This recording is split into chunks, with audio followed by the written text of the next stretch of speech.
नमस्कार दोस्तों।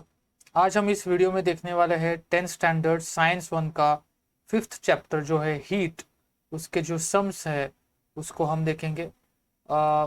ये जो थोड़े सम्स है, थोड़े से मैं कहूँगा मीडियम टू हार्ड लेवल के सम्स है, तो हम देखेंगे कैसे सॉल्व करते हैं। तो लेट्स जंप इनटू इट। तो जो थोड़ा बेसिक है मैं उसमें नहीं जा रहा कि what is latent heat of fusion या फिर लेटेंट हीट ऑफ वेपराइजेशन, वो आप एक बार पढ़ लीजिए। लेकिन सम सॉल्व करने के लिए जो इम्पोर्टेंट है वो है ये एक टेबल है जो पेज नंबर 63 पे जो एक टेबल है, ये इम्पोर्टेंट है।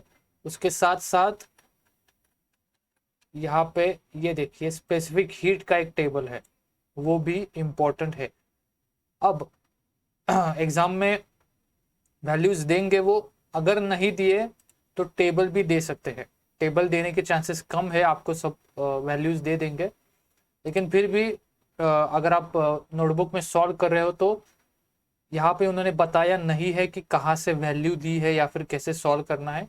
तो मैं पहले से ही बता रहा हूँ, स्पेसिफिक हीट का ये टेबल है और फ्यूजन और वेपराइजेशन के जो वैल्यूज है वो आपको यहाँ से लेने हैं। तो during solving I will tell you which table to use. अब यहाँ पे एक सम सॉल्व करने के लिए आपको एक बेसिक एक फॉर्मूला, फॉर्मूला नहीं है लेकिन एक लॉ जैसा है कि heat lost is equal to heat gained. मतलब जितनी भी हीट लूज हो रही है या फिर कौन सा भी ऑब्जेक्ट लूज कर रहा है, तो दूसरा ऑब्जेक्ट जो उसके आसपास है वो उतना ही गेन कर रहा है। मतलब फॉर एग्जाम्पल एक ऑब्जेक्ट है, उसने, फॉर एग्जाम्पल मैं ले रहा हूं कि 10 जूल्स की हीट लूज कर दी, तो वो जो गेन करने वाला है वो 10 जूल्स ही करता है। तो इट इज लाइक दैट। तो ये जो है इसी प्रिंसिपल पे हमको सम सॉल्व करने हैं कि हमको ये फाइंड आउट करना है कि कौन से ऑब्जेक्ट्स हीट लूज करते हैं, उनको इस साइड पे लिखना है, और कौन से ऑब्जेक्ट्स हीट गेन करते हैं उनको इस साइड पे लिखना है। और उनको, इसको इक्विलिब्रियम कहते हैं या फिर इक्वल टू हम कहते हैं। जैसे अभी बताया कि जितना लूज करा है उतना ही गेन करा है, तो वो एक पूरा इक्वेशन वो एक इक्वल हो जाता है। तो उसी के सॉल्व करने के लिए हमें एक ही फॉर्मूला यूज करना है, that is Q is equal to M C. अब ये ट्रायंगल है, इस ट्रायंगल को कहते हैं डेल्टा। अब इस ट्रायंगल को कहते हैं डेल्टा। तो आपको when you say it, you have to say it M C delta T. इस तरीके से आपको ये कहना है, या फिर डाइजेस्ट में हो जाए या फिर कहीं और पर ये ऐसा भी फॉर्मूला है एम सी T2 माइनस T1। इस तरीके से भी वो फॉर्मूला है। तो delta T is nothing but difference between two temperatures. एक टेम्परेचर जो हाई है, एक टेम्परेचर जो लो है, उन दोनों का डिफरेंस। तो जो लेफ्ट साइड पे टेम्परेचर होता है वो हाई होता है, और राइट साइड पर जो टेम्परेचर होता है वो लो होता है। तो इसका मतलब इनका जो डिफरेंस है वो हमेशा पॉजिटिव ही रहता है। और ये जो फैक्ट है, ये जो रूल है, आपको याद रखना है कि इनका डिफरेंस हमेशा पॉजिटिव ही होता है, निगेटिव नहीं होता। अगर निगेटिव आ रहा है मतलब आप सम सॉल्व करने में कुछ तो गलत कर रहे हो। तो ये एक फॉर्मूला है, इसके साथ साथ और एक भी फॉर्मूला है, वो मैं एक नेक्स्ट वीडियो में आपको वो बताऊंगा। तो इस वीडियो में सिर्फ एक टाइप के वो जो सम्स है उसके बारे में हम डिस्कस करेंगे। अब ये हो गया ये बेसिक। अब इसके साथ साथ एक, अब देखिए इसके साथ साथ आपको ये भी पता होना चाहिए कि what is meant by calorie meter. अब कैलोरीमीटर क्या होता है? एक कैलोरीमीटर एक वेसल होता है। देखिए इस तरीके से वो एक वेसल होता है, उसमें थर्मामीटर्स होते हैं, और ये इंसुलेटेड होता है, मतलब हीट इसके बाहर इतनी जाती नहीं है, ऐसा आप कह सकते हैं। इतना थोड़ा सा वो थिक होता है, जैसे आपने थर्मास देखा होगा जिसमें कॉफी और टी रखते हैं, उसी तरीके से ये होता है। और इसमें वाटर होता है। तो ये जो लिक्विड है ये जो लिक्विड है इसमें ये वाटर होता है, और इसके साथ साथ यहाँ पे बहुत सारे थर्मामीटर्स भी होते हैं। अब यहाँ पे क्या करते हैं कि कौन सा तो एक ऑब्जेक्ट होता है, अब यहाँ पे आप कौन सा भी मटेरियल का ऑब्जेक्ट कह सकते हैं, उसको इस पानी में डाला जाता है या फिर फेंका जाता है। अब उसको डालने के बाद जब ये यहाँ आ जाता है तो इसका कुछ तो एक टेम्परेचर, जनरली ये हॉट होता है, आप कह सकते हैं 80 90 100 120 डिग्री तक ये हॉट होता है। और ये एक रूम टेम्परेचर पानी में, मतलब 22 डिग्री 23 डिग्री में जनरली उसमें डाला जाता है। तो उसके बाद वो क्वेश्चन होता है कि हीट एक्सचेंज कैसे हुआ, या फिर टेम्परेचर क्या होगा वाटर का, या फिर कैलोरीमीटर का क्या टेम्परेचर होगा, फाइनल टेम्परेचर क्या होगा, ये आपको पूछा जाता है। तो इसी टाइप के सम्स एग्जाम में पूछे जाते हैं। तो बेसिकली कैलोरीमीटर आपको एक वेसल है जिसमें वाटर है और उसमें एक कोई तो चीज ऑब्जेक्ट वो इमर्स की जाती है, और उसके बाद कितना हीट एक्सचेंज होता है, टेम्परेचर कम ज्यादा क्या होता है, ये भी पूछा जाता है। कभी कभी यहाँ पे आइस भी फेंका जाता है, तो यहाँ पे आइस क्यूब्स भी इमर्स किए जाते हैं। तो ऑब्वियसली जब आइस डाला जाएगा तब पानी का टेम्परेचर कम होगा, जब हॉट ऑब्जेक्ट डाला जाएगा तब पानी का टेम्परेचर बढ़ जाएगा। ये आपको एक बेसिक पता होने चाहिए। तो हम देख लेते हैं कि इन इन तरह के सम्स को कैसे सॉल्व करना है। तो देखिए पहले, अब इसी का हम एग्जांपल ले लेते हैं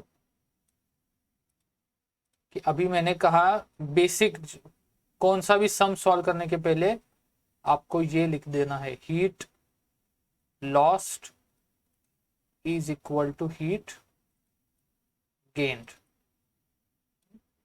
अब हीट लूज कौन कर रहा है यहाँ पे, ये हॉट ऑब्जेक्ट है, और जनरली जो हीट फ्लो होती है it always flows from high temperature to low temperature, ये आपको याद होना चाहिए। Heat always flows from high temperature to low temperature, उल्टा कभी नहीं जाता। तो यहाँ पे हॉट ऑब्जेक्ट है, कंपैरेटिवली वाटर कोल्ड होगा, और ये कैलोरीमीटर भी वाटर का टेम्परेचर का ही होगा। तो अगर वाटर का टेम्परेचर 22 है तो कैलोरीमीटर का भी टेम्परेचर 22 ही होगा। तो अगर एक हॉट ऑब्जेक्ट इसमें डाला जा रहा है तो high temperature to low temperature मतलब कौन होगा, ये जो बॉल है इस पानी को अपना हीट दे देगा। इसका मतलब क्या है कि हीट लूज कौन कर रहा है, ये जो बॉल है ये हीट लूज कर रहा है। तो यहाँ पे हीट लॉस्ट पे कौन आएगा, ये जो बॉल है,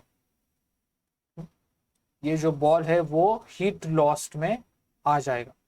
अब हीट गेन कौन कर रहा है, जिसका टेम्परेचर बढ़ेगा वो हीट गेन करता है, और जिसका टेम्परेचर कम होता है वो हीट लूज करता है। अब अगर ये बॉल हीट दे रहा है, और हीट गेन कौन करेगा, ये वाटर करेगा और कैलोरीमीटर करेगा।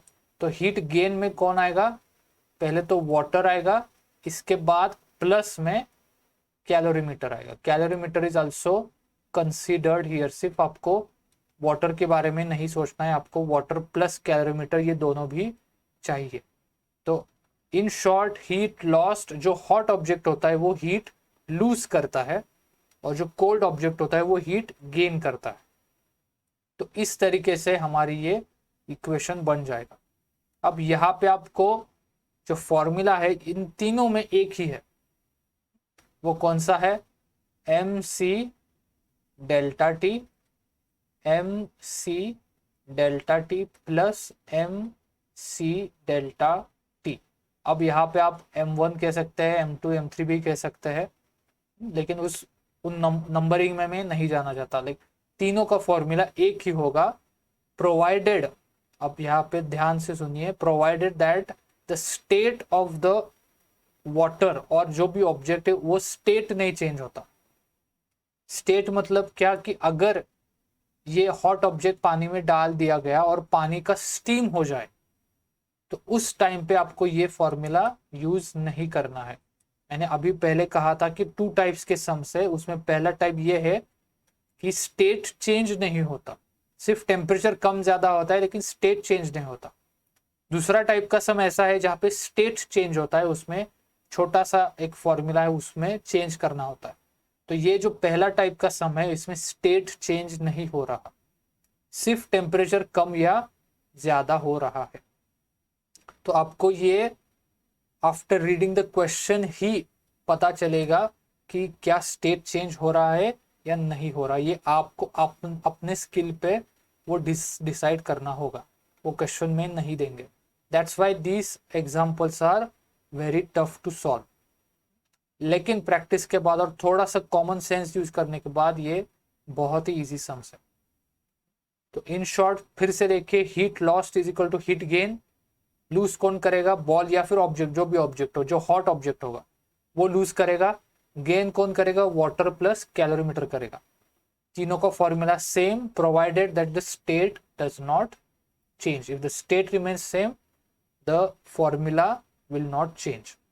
अगर स्टेट चेंज हो रहा है तो उस ऑब्जेक्ट या फिर उस जो जिसमें वो जिसका चेंज हो रहा है उसका फॉर्मूला सिर्फ चेंज हो जाएगा। अगर यहाँ पे बॉल का स्टेट चेंज हो रहा है तो वहां पे फॉर्मूला चेंज होगा। अगर यहाँ पे वाटर का स्टेट चेंज हो रहा है तो वाटर का फॉर्मूला अलग हो जाएगा। बाकी सारा कुछ ये जो बेसिक है हीट लूज और हीट गेन का, ये सारा कुछ सेम ही रहेगा। तो will directly jump into the question. यहाँ पे देख सकते हैं आपका टेक्स्ट बुक का ही क्वेश्चन है, पेज नंबर 70 पे एग्जाम्पल 2 देखिए।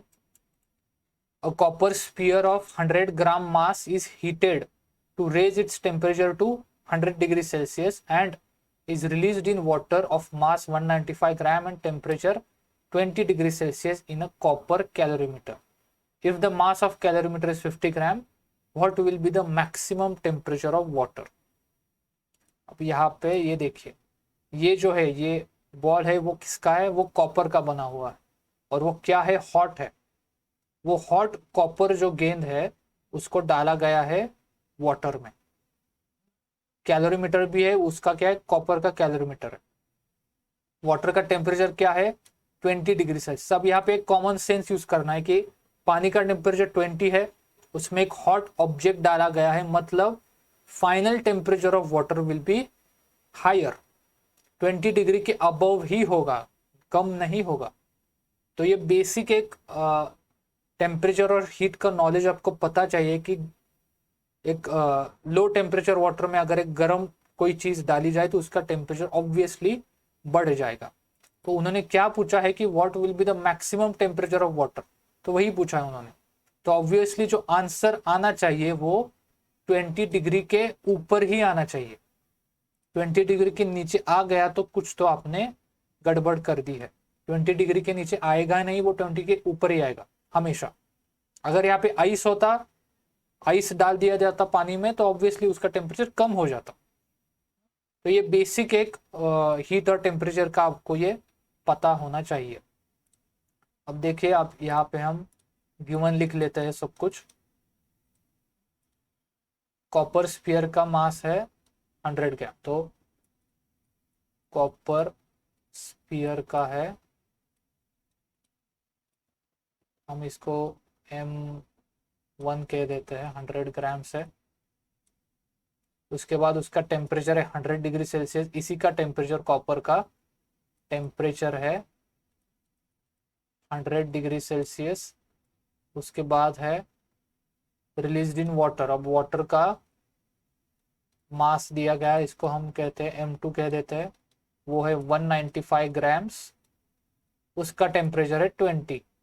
तो वाटर का टेम्परेचर है 20 degree Celsius in a copper calorimeter, और कैलोरीमीटर का मास दिया गया है।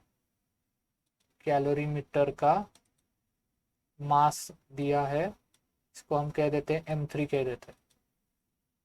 इसका दिया है 50 ग्राम।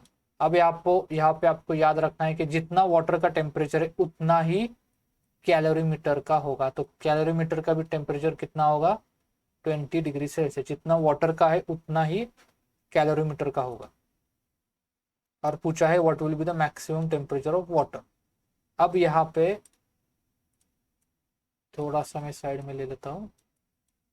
यहाँ पे फिर से पहला स्टेप आपको यही करना है कि heat lost is equal to heat gained. अब यहाँ पे हीट लूज कौन करा है, देखिए फिर से क्वेश्चन को देखिए। एक स्पीयर को पानी में डाला गया है, तो मैंने कहा था कि जो हायर टेम्परेचर पे ऑब्जेक्ट होता है वो हमेशा हीट लूज करता है। तो हायर पे कौन है, कॉपर स्पीयर है, तो मतलब हीट लूज या फिर हीट लॉस्ट में कौन आएगा, कॉपर स्पीयर आ जाएगा। एक ही होगा, एक ही लूज करा है, बाकी कोई भी लूज नहीं कर। हीट गेन में कौन आ जाएगा, ऑब्वियसली पानी में डाला है तो पानी का टेम्परेचर इंक्रीज होगा और कॉपर का कम होगा।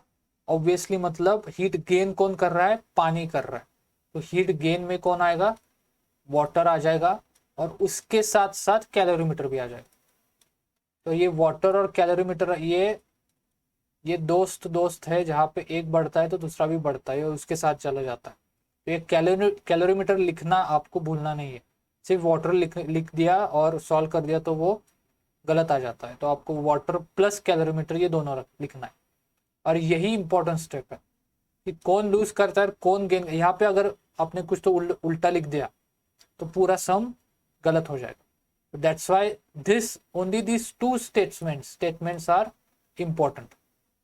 यहाँ पे गलती कर दी तो पूरा आप आगे कितना भी सॉल्व कीजिए वो आपको आंसर गलत ही आ जाएगा।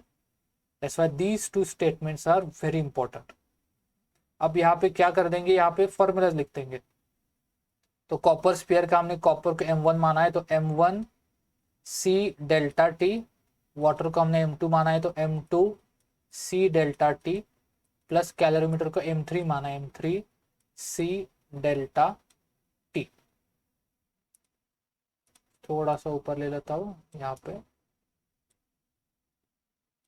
तो M1 कितना है, देखो हमने M1 दिया है, कॉपर का है 100 ग्राम्स, यहाँ पे आएगा 100 ग्राम्स, यहाँ पे ब्रैकेट देख देते हैं, इनटू कॉपर का स्पेसिफिक हीट। अब यहाँ पे मैं आपको इस टेबल पे ले जाऊंगा, पेज नंबर 68 पे जो टेबल है स्पेसिफिक हीट का, यहाँ से आपको जो भी ऑब्जेक्ट मटेरियल दिया, एलिमेंट दिया गया है उसके सामने का वैल्यू आपको लेना है। यहाँ पे देख सकते हैं कॉपर का दिया है तो कॉपर का यहाँ पे देख सकते हैं 0.095 आप ले सकते हैं। अब यहाँ पे टेक्स्ट बुक ने क्या किया है, आपके टेक्स्ट बुक ने इसको 0.095 को राउंड ऑफ करके 0.1 ले लिया गया है। तो आप ऐसा भी ले सकते हैं या फिर 0.1 भी ले सकते हैं। आंसर ऑलमोस्ट सेम, थोड़ा सा पॉइंट में यहाँ हो जाता है लेकिन आंसर ऑलमोस्ट सेम आ जाता है। तो आपको टेक्स्ट बुक में 0.1 लिया है, इसलिए मैं भी यहाँ पे 0.1 ले लेता हूँ। तो ये आपको याद रखना है कि ये C की वैल्यू कहाँ से लाई है, पेज नंबर 68 पे जो टेबल है उस पे। अगर यहाँ पे आयरन होता तो ये ले लेते, केरोसिन होता तो ये लेते थे, एल्यूमिनियम होता तो ये वैल्यू ले लेते। तो जो भी ऑब्जेक्ट है उसके सामने से आपको वैल्यू उठानी है। एग्जाम में आपको ये दे देंगे, टेबल दे देंगे या फिर डायरेक्ट वैल्यू दे देंगे, तो आपको उतनी चिंता नहीं करनी, आपको कुछ बाय हार्ट नहीं करना है यहाँ पे। अब टेम्परेचर, यहाँ पे सबसे इंपॉर्टेंट टेम्परेचर है। तो डेल्टा टी का मतलब मैंने क्या कहा था, टेम्परेचर का डिफरेंस है T2 माइनस T1। अब यहाँ पे कॉपर स्फीयर है 100 डिग्री का, वो डाला जाएगा पानी में। तो जब पानी में वो गिरेगा तो वो हीट लूज कर रहा है, हमने यहाँ पे लिखा है हीट लूज कर रहा है। तो हीट लूज कर रहा है मतलब उसका टेम्परेचर भी कम आ जाएगा। मतलब हाई टेम्परेचर उसका क्या रहेगा, जो गिवन है 100 डिग्री सेल्सियस पे है, वो जो वो पानी में डाला जाएगा तब वो कूल हो जाएगा और उसकी हीट लूज होगी, मतलब उसका टेम्परेचर कम हो जाएगा। तो उन दोनों के कंपैरिजन में हाई टेम्परेचर किसका होगा, जो दिया गया है। ओरिजिनल टेम्परेचर कितना है 100 डिग्री सेल्सियस, वो 100 वैसा ही लेफ्ट हैंड साइड पे रहेगा। मैंने पहले कहा था जो हाई टेम्परेचर है वो लेफ्ट हैंड साइड पे होगा, जो लो टेम्परेचर है वो राइट हैंड साइड पे होगा। तो 100 वो मैक्सिमम वही रहेगा, ऐसा नहीं है कि वो पानी में डाल के 100 का 105 हो जाएगा, ऐसा नहीं होगा, वो कम हो जाएगा। तो हाई टेम्परेचर उसका जो ओरिजिनल टेम्परेचर है वही हाई होगा। और यहाँ पे हमको T1 लिख देना है क्योंकि वही हमको फाइंड आउट करना है कि पानी में फेंकने के बाद उसका टेम्परेचर क्या होता है, वही हमको फाइंड करना है। तो यहाँ पे T1 मैं ऐसा ही लिख देता हूँ। यहाँ पे कंफ्यूजन क्या होता है, T1 माइनस 100 ऐसा लिख दिया जाता है, जो गलत है। क्यों गलत है? क्योंकि कॉपर पानी में डालने के बाद उसका टेम्परेचर कम हो जाएगा, बढ़ेगा नहीं। अगर बढ़ता तो हम T1 माइनस 100 लिखते, because it will decrease, we have to write 100 minus T1। Now is equal to M2, जो वाटर का है 195, फिर से यहाँ पे ब्रैकेट लिखता हूँ 195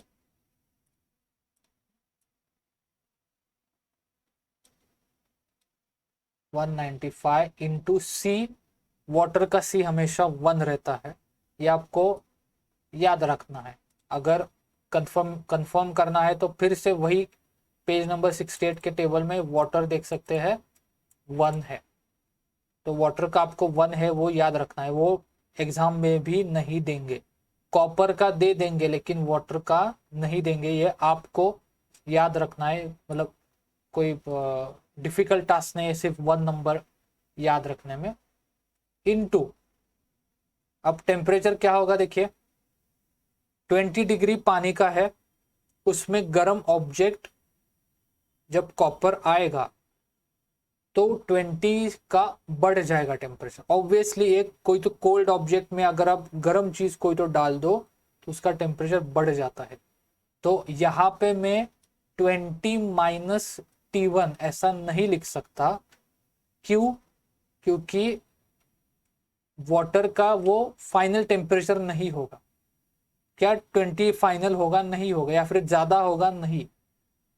कॉपर डालने के बाद उसका टेम्परेचर बढ़ जाएगा। मतलब जो हाई टेम्परेचर है वो मुझे लेफ्ट हैंड साइड पे चाहिए, लो टेम्परेचर है वो राइट हैंड साइड पे चाहिए। तो मैं यहाँ पे 20 माइनस T1 नहीं लिख सकता, क्योंकि 20 टेम्परेचर हाई नहीं रहेगा, वो लो रहेगा।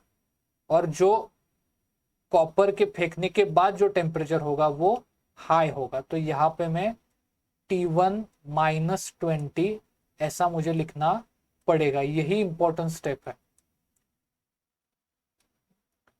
तो फॉर एग्जाम्पल मैं कह रहा हूं कि फॉर एग्जाम्पल कह देते कि 30 डिग्री हो गया, तो यहाँ पे कैसा होगा, 30 minus 20 which is equal to 10। आप 20 माइनस 30 नहीं कर सकते, उल्टा नहीं लिख सकते, तो ये माइनस 10 आ जाएगा, माइनस नहीं आएगा।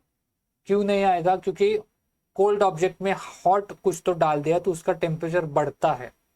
तो ऑब्वियसली जो 20 है वो लो टेम्परेचर होगा, जो राइट हैंड साइड पे हो जाएगा, और जो हाई टेम्परेचर होगा वो लेफ्ट हैंड साइड पे होगा। वही हमको फाइंड करना है, यही फाइंड करना है हमको। तो आपको यही कंफ्यूजिंग सबसे ज्यादा यही है कि T1 माइनस 20 लिखना है, 20 माइनस T1 लिखना है। तो ये याद रखना है कि high temperature is always on the left side, low temperature on the right hand side, और 20 हाई टेम्परेचर नहीं होगा, वो लो टेम्परेचर होगा। सिमिलरली प्लस कैलोरीमीटर का भी लिखना है। कैलोरीमीटर का क्या है, मास है 50 इंटू, कैलोरीमीटर किसका बना हुआ है, कॉपर का।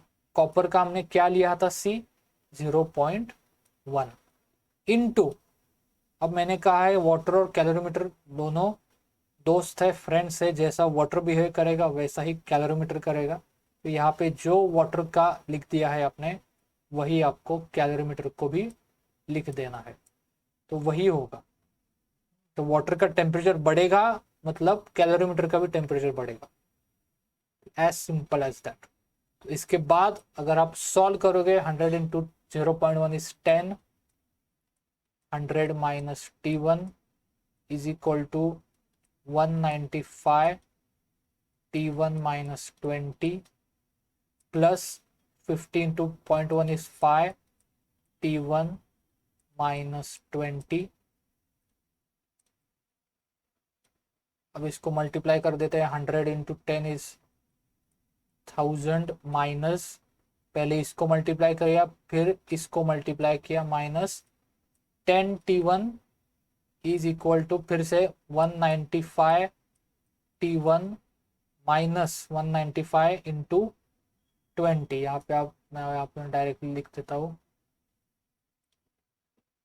या फिर ऐसा भी कर सकते हैं उन्होंने जैसे टेक्स्ट बुक में किया है कि आप t-20 यहाँ पे कॉमन ब्रैकेट है, यहाँ पे आप देख सकते हैं, आप डायरेक्टली ऐसा मल्टीप्लाई भी कर सकते हैं, सेम आंसर आएगा, या फिर t1-20 जो सेम है ब्रैकेट तो 195 + 5 आप कर सकते हैं, 195 + 5 इज 200 t1-20। तो दोनों तरीके से आप सॉल्व कर सकते हैं। अब यहाँ पे देखिए 1000 - 10 t1 is equal to 200 t1 - 4000। अब इसके बाद t1 एक साइड पे ले लेंगे और नंबर्स एक साइड पे, तो ये -10 t1 यहाँ पे आ जाएगा और ये -4000 यहाँ पे आ जाएगा, तो ये यहाँ पे आके +4000 बन जाएगा। यहाँ पे कैसा होगा 4000 प्लस ये 1000 is equal to 200 t1 plus ये -10 t1 यहाँ पे आके प्लस बन जाएगा +10 t1, तो 5000 इज इक्वल टू 210 t1, ये 210 डिवाइड पे जाएगा इसको, तो 5000 divided by 210 is equal to t1। तो यहाँ पे आप देख सकते हैं यही आ गया है, t इज इक्वल टू 23.8 आप कर सकते हैं, t इज इक्वल टू यहाँ पे t1 is equal to 23.8 degree Celsius, जो 20 डिग्री से ऊपर है। तो अगर यहाँ पे आपका 20 से नीचे आ गया तो मतलब कुछ तो गड़बड़ हो गई है, आपका आंसर गलत है, 20 के ऊपर ही आना चाहिए, तभी बराबर है और फिजिक्स के लॉस को वो ओबे कर रहा है। ऐसा कभी नहीं होगा कि एक कोल्ड ऑब्जेक्ट में कुछ तो गर्म चीज डाल दी और उसका टेम्परेचर कम आ गया, ऐसा नहीं होगा, वो फिर फिजिक्स के लॉस को डिफाइन नहीं करता या ओबे नहीं करता, ऑब्वियसली इसका टेम्परेचर ज्यादा ही आना चाहिए। तो ये था, इस तरीके से आपको ये सम्स सॉल्व करने हैं। अब फिर से आप देख सकते हैं पैक करके, सबसे इंपॉर्टेंट स्टेप जो है मैं कहूँगा ये टेम्परेचर की ही है। यहाँ पे आप उल्टा नहीं कर सकते, यहाँ उल्टा किया तो पूरा गलत हो जाएगा। सिर्फ आपको यही याद रखना है कि हाई टेम्परेचर और फाइनल टेम्परेचर, इन दोनों के बारे में, जो हाई टेम्परेचर है वो लेफ्ट पे होगा और जो लो टेम्परेचर है वो राइट पे होगा, इस माइनस साइन के। यहाँ पे हमने 100 को लेफ्ट पे क्यों लिया, क्योंकि वो पानी में जाने के बाद उसका टेम्परेचर कम होगा, इसलिए उसको लेफ्ट पे लिया, क्योंकि उसका टेम्परेचर कम हो जाएगा। यहाँ पे 20 को राइट को क्यों लिया, क्योंकि वो पहले से ठंडा है, उसमें जब गर्म कुछ तो डाल दिया जाएगा तब उसका टेम्परेचर बढ़ जाएगा, मतलब 20 हाई टेम्परेचर नहीं होगा। क्या होगा, अभी जो आंसर आया 23.8 वो हाई टेम्परेचर होगा और 20 लो टेम्परेचर होगा, सिर्फ यही है और कुछ भी नहीं है। और इस तरीके के सम्स में जनरली वाटर और कैलोरीमीटर एक साइड पे होंगे और अगले साइड पे, दूसरे साइड पे जो भी है, कॉपर है, एल्यूमिनियम है, आयरन है, कुछ भी है, वो एक साइड पे होगा। कभी भी वाटर और कैलोरीमीटर, वाटर इस साइड पे और कैलोरीमीटर उस साइड पे, ऐसा कभी नहीं होगा, एक ही साइड पे होंगे। और जैसा वाटर बिहेव करेगा वैसा ही कैलोरीमीटर बिहेव करेगा। तो अगर आपने वाटर के वैल्यूज बराबर लिख दिए तो कैलोरीमीटर के सिर्फ कॉपी करने हैं टेम्परेचर के बारे में, उसका मास और जो सी होगा वो अलग होगा, लेकिन टेम्परेचर का जो भी है वो आपको वाटर का ही कॉपी करना है। और जो लेफ्ट साइड पे होगा, कौन सा भी स्फीयर हो जाए, क्यूब हो जाए, तो वो आपको उस तरीके से आपको लिखना है, जो भी मास है सी है, और सी जो है आपको इस टेबल से आपको सब वैल्यूज मिल जाएंगे। तो ये थे फर्स्ट टाइप के सम्स, इस तरीके से सॉल्व करने हैं, जहाँ पे फिर से देखिए यहाँ पे स्टेट चेंज नहीं हुआ, ये आपको याद रखना है, there is no state change. State change हुआ क्या, पानी का स्टीम हुआ क्या, पानी का आइस हुआ क्या, नहीं हुआ, उस वही रहा हो। तो जहाँ पे स्टेट चेंज नहीं होता वहाँ पे आपको ये फॉर्मूला यूज करना है।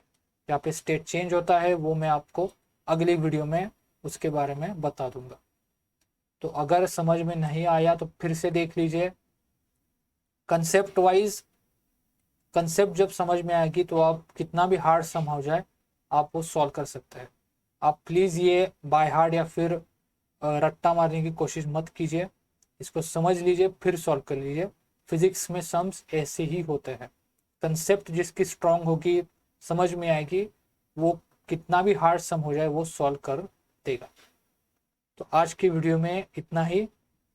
अपने फ्रेंड्स को ये वीडियो शेयर कीजिए, लाइक कीजिए, कोई डाउट हो तो कमेंट कीजिए। तो इस वीडियो में इतना ही।